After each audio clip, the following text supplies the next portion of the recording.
আকাশবাণী খবর পড়ছি নমামি বসুরুদ্র। প্রথমে বিশেষ বিশেষ খবর। সংসদের বাদল অধিবেশন জুলাই মাসের ২১ তারিখ শুরু হবে, চলবে ১২ই আগস্ট পর্যন্ত। কেন্দ্রীয় সরকার ২০২৭ সালে ২ পর্বে জনগণনা করার সিদ্ধান্ত নিয়েছে, পাশাপাশি জাতি গণনাও করা হবে।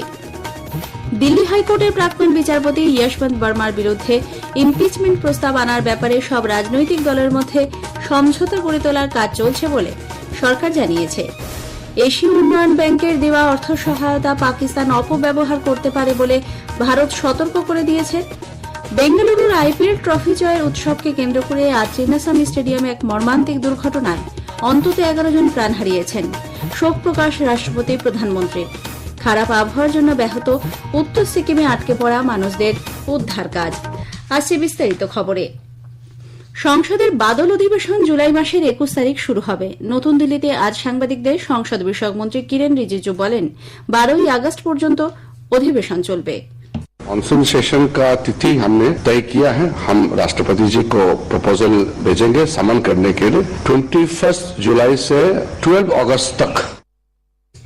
পেহেলগাঁওয়ে জঙ্গি হামলায় প্রায় ২৬ জনের মৃত্যু এবং তার জবাবে ভারতের অপারেশন সিন্দুর অভিযানের পর সংসদের এটি প্রথম অধিবেশন। এর আগে ওই জঙ্গি হামলার ঘটনার পর বিভিন্ন রাজনৈতিক দলের নেতাদের নিয়ে বৈঠক করে সরকার।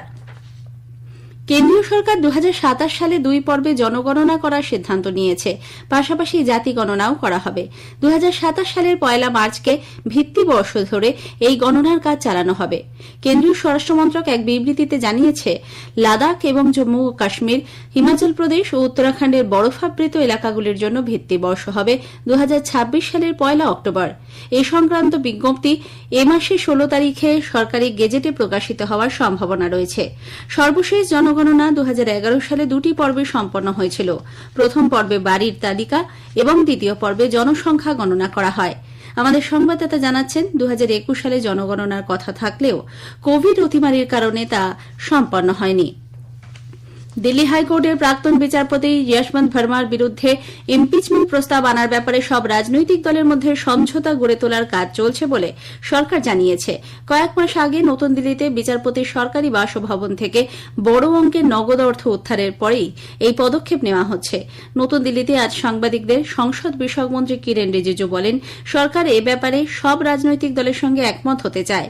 সংসদের আসন্ন অধিবেশনে এ বিষয়ে আলোচনা হবে বলেও তিনি জানান। দেশের স্বার্থে বিচার বিভাগ হোক বা অন্য কোথাও দুর্নীতির বিষয়টিতে সরকার সর্বদা গুরুত্ব আরোপ করছে বলে তিনি উল্লেখ করেন। जो जुडिशरी में करप्शन का मामला है, ये देश के लिए बहुत गंभीर मामला है। इसमें कोई पॉलिटिकल पार्टी जो अपना अपना एक व्यू लेने का आवश्यकता नहीं है। हम सब मिल करके एक कलेक्टिव व्यू लेकर के चर्चा करके फिर जो इम्पीचमेंट होना है पार्लियामेंट ही कर सकता है, तो इसमें एकजुट एक आवाज में हम करें, इसका प्रक्रिया हमने शुरू कर दिया है। প্রধানমন্ত্রী নরেন্দ্র মোদী এবং অস্ট্রেলিয়ার উপ প্রধানমন্ত্রী ও প্রতিরক্ষা মন্ত্রী রিচার্ড মার্লেস আজ দুদেশে সুসংহত কৌশলগত অংশীদারিত্ব শক্তিশালী করার ব্যাপারে একমত হয়েছেন। নতুন দিল্লিতে আজ অপরাহ্নে শ্রী মোদী অস্ট্রেলিয়ার মন্ত্রীর সঙ্গে বৈঠক করেন। প্রতিরক্ষা, শিল্পক্ষেত্রে সহযোগিতা, সরবরাহ শৃঙ্খল, খনিজ, উদীয়মান প্রযুক্তি ইত্যাদি গুরুত্বপূর্ণ বিষয় নিয়ে তাঁদের কথা হয়। সীমান্ত পারে সন্ত্রাসবাদের বিরুদ্ধে ভারতের অবস্থানের প্রতি পূর্ণ সমর্থন জানিয়েছে অস্ট্রেলিয়া। দ্বিপাক্ষিক সহযোগিতাকে আরও এগিয়ে নিয়ে যেতে ভারত প্রশান্ত মহাসাগরীয় অঞ্চলে শান্তি ও স্থিতিশীলতা বজায় রাখার ব্যাপারে দুই নেতাই একমত হয়েছেন। সাম্প্রতিক সংসদীয় নির্বাচনে লেবার পার্টির জয়ের জন্য প্রধানমন্ত্রী মোদী মার্লেসকে অভিনন্দন জানান। চলতি বছরের শেষের দিকে আয়োজিত বার্ষিক সম্মেলনে যোগ দেওয়ার জন্য তিনি অস্ট্রেলিয়ার প্রধানমন্ত্রী অ্যান্টনি অ্যালবানিজকে আমন্ত্রণও জানিয়েছেন।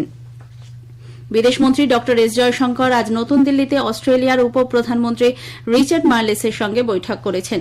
দ্বিপাক্ষিক স্বার্থ সংশ্লিষ্ট নানা বিষয় নিয়ে তাঁদের মধ্যে কথা হয়।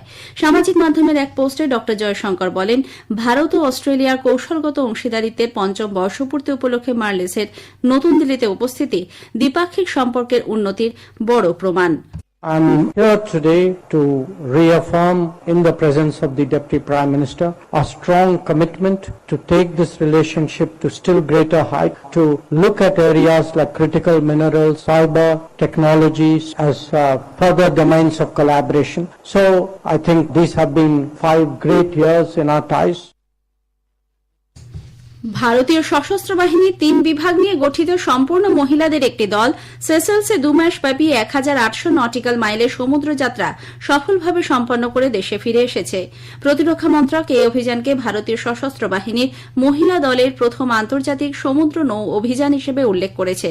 সেনা, নৌবাহিনী এবং বিমান বাহিনীর 11 জন মহিলা অফিসারের এই দলটি দেশীয়ভাবে নির্মিত 56 ফুট দীর্ঘ জলযান ত্রিবেণীতে চড়ে প্রায় 2 মাস ধরে সমুদ্রে নানা রকম পরিস্থিতির মোকাবিলা করে। সেসেলসে থাকাকালীন দলের সদস্যরা সে দেশের বিদেশ দপ্তর ও সামরিক বাহিনীর শীর্ষ আধিকারিকদের সঙ্গে বৈঠকও করেছে। এই খবর আপনারা শুনছে আকাশবাণী থেকে।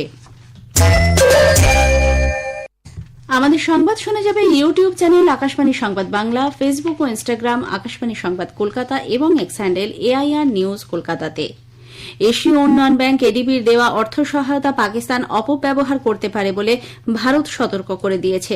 বিষয়টি নিয়ে নতুন দিল্লি ইতিমধ্যেই এডিবির কাছে আপত্তির কথাও জানিয়েছে। অপারেশন সিন্দুরের পর দেশের আর্থসামাজিক অবস্থার উন্নতি না ঘটিয়ে পাকিস্তান তাদের সামরিক খাতে ব্যয় বৃদ্ধি করছে। সে দেশের কর আদায়ের পরিমাণ 2018 সালে যেখানে মোট অভ্যন্তরীণ উৎপাদন জিডিপির 13% ছিল, তা 2023 সালে 9.2% নেমে এসেছে। পাকিস্তানের বর্তমান প্রশাসনিক ব্যবস্থা আঞ্চলিক শান্তি এবং স্থিতাবস্থার ক্ষেত্রেও চ্যালেঞ্জ বলে স্পষ্ট ভাষায় জানিয়েছে ভারত। সন্ত্রাসবাদের বিরুদ্ধে ভারতের অবস্থান ও নীতির বার্তা নিয়ে বিশ্বের বিভিন্ন দেশে যাওয়া 7টি সর্বদলীয় প্রতিনিধি দলের 5টি দল তাদের সফর শেষ করে দেশে ফিরেছে। সফরকালে প্রতিনিধি দলের সদস্যরা বিভিন্ন দেশের নেতৃবৃন্দ, বরিষ্ঠ আধিকারিক, প্রভাবশালী ব্যক্তি, সংবাদ মাধ্যম এবং ভারতীয় সম্প্রদায়ের সঙ্গে মত বিনিময় করেন। এনসিপি-এসপির নেত্রী সুপ্রিয়া সুলের নেতৃত্বাধীন দলটি 4 দেশ সফর শেষে ভারতে ফেরার পর প্রধানমন্ত্রী নরেন্দ্র মোদীকে ধন্যবাদ জানান। সামাজিক মাধ্যমের এক বার্তায় শ্রীমতী সুলে বলেন, যে কোনো রকম সন্ত্রাসবাদের বিরুদ্ধে লড়াইয়ে এবং প্রতিটি ভারতীয় নাগরিকের মর্যাদা ও অধিকার রক্ষায় দেশ ঐক্যবদ্ধ। বিজেপি সাংসদ এবং সর্বদলীয় প্রতিনিধি দলের সদস্য রাজীব প্রতাপ রুডি জানান, যেসব দেশে তাঁরা সফর করেছেন সকলেই সন্ত্রাসবাদের বিরুদ্ধে লড়াইয়ের বিষয়ে তাদের দায়বদ্ধতার কথা জানিয়েছে। After the visit of these 4 nations, one thing is absolutely clear, that the world knows that Pakistan is the perpetrator of terror across the world. And the response of each and every country was almost the same. They are aware that Pakistan is a failed state. They are aware that Pakistan has been promoting terror, and especially across the border in India. Jammu কাশ্মীরের রামবান জেলা কর্তৃপক্ষ অনৈতিক কার্যকলাপ প্রতিরোধ আইন UAP এর আওতায় পাক অধিকৃত জম্মু কাশ্মীরের জঙ্গি আলী মোহাম্মদ ওরফে ইব্রাহিম শেখের 1.5 কানাল কৃষি জমি বাজেয়াপ্ত করেছে। আকাশবাণীর জম্মুর সংবাদদাতা জানিয়েছেন, ধরমকুণ্ডের সাম্বার জেলার ওই জমিটির ক্ষেত্রে রাজস্ব দপ্তর বিক্রি বা হস্তান্তর নিষিদ্ধ করার বিষয়ে নোটিশ দেয়। জাতীয় নিরাপত্তা রক্ষা এবং চলতি সন্ত্রাসবাদ বিরোধী অভিযানের অঙ্গ হিসেবে এই উদ্যোগ। এদিকে পাকিস্তান গুপ্তচর সংস্থা আইএসআই এর হয়ে চরবৃত্তির অভিযোগে পাঞ্জাব পুলিশ এক ইউটিউবারকে গ্রেপ্তার করেছে। জসবীর সিং ওরফে জানমোহন নামে পরিচিত ওই অভিযুক্ত পাকিস্তানি হ্যান্ডলার্সদের কাছে ভারতীয় সেনার গতিবিধি সংক্রান্ত খবরাখবর পাচার করত বলে অভিযোগ। হরিয়ানা ভিত্তিক ধৃত পাক গুপ্তচর জ্যোতি মালহোত্রার সঙ্গেও জসবীরের ঘনিষ্ঠ যোগাযোগ আছে বলে পাঞ্জাব পুলিশ তদন্তে জানতে পেরেছে। রয়্যাল চ্যালেঞ্জার্স বেঙ্গালুরুর আইপিএল ট্রফি জয়ের উৎসবকে কেন্দ্র করে আজ শহরের চিন্নাস্বামী স্টেডিয়ামে এক মর্মান্তিক দুর্ঘটনায় অন্তত 11 জন প্রাণ হারিয়েছেন। 6 বছরের এক শিশুকন্যা সহ আহত 33 জন। শহরের বৈদেহী হাসপাতালে 4 জনকে ও বোরিং হাসপাতালে 6 জনকে মৃত অবস্থায় নিয়ে আসা হয়। দমবন্ধ হয়ে সকলের মৃত্যু হয়েছে বলে জানানো হচ্ছে। জয় উদযাপন করতে আরসিবি দল যেখানে উপস্থিত হওয়ার কথা ছিল, সেই গেটে হঠাৎই পদপিষ্ট হওয়ার মতো পরিস্থিতির সৃষ্টি হয়। জানা গেছে, আজ সন্ধ্যায় ট্রফি জয়ে বিজয়োৎসব এবং পছন্দের তারকাদের দেখার জন্য স্টেডিয়ামে আরসিবি ফ্যান উপচে পড়ে। প্রবল ভিড়ের কারণে যান চলাচল নিয়ন্ত্রণ করতে ট্রাফিক পুলিশকে হিমশিম খেতে হয়। আটকে যায় স্টেডিয়ামে ঢোকার বিভিন্ন পথ। লক্ষ লক্ষ মানুষের ভিড় সামাল দিতে পুলিশ নাকানি চোবানি খায় বলে জানা যাচ্ছে। পরিস্থিতি নিয়ন্ত্রণে আনতে লাঠিচার্জ করা হয়েছে বলে অভিযোগ। বৈধ পাস নিয়ে স্টেডিয়ামে প্রবেশের জন্য বেঙ্গালুরু পুলিশের পক্ষ থেকে আবেদন করা হয়েছিল, কিন্তু এই বাঁধ ভাঙা উচ্ছ্বাসে বহু মানুষ স্টেডিয়ামে প্রবেশের চেষ্টা করলে হুড়োহুড়িতে বিপত্তি বাধে।